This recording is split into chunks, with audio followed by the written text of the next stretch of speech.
আগামী 17 ও 18 ফেব্রুয়ারি তিস্তা মেগা প্রকল্প বাস্তবায়নের দাবিতে তিস্তা পারে জনসমাবেশ অনুষ্ঠিত হবে।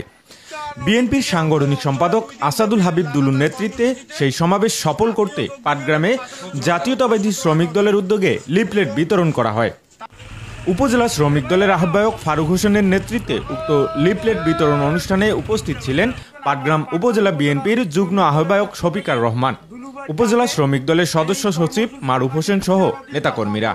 আমরা বর্ষার সময় পানি আমাদের দেওয়া হয়, অন্য সময় গেট বন্ধ করে রাখা হয়। আমাদের উত্তরবঙ্গের কৃষকরা তিস্তা মরুভূমিতে পরিণত হয়। এই আন্দোলন উনি হাতে নিয়েছেন।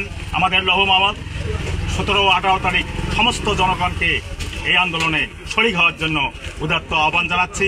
তিস্তার পানি যদি ন্যায্য হিসাবে পানি যদি আমরা পাই, ওই পানি দিয়ে কৃষকের সেচ প্রকল্প হবে।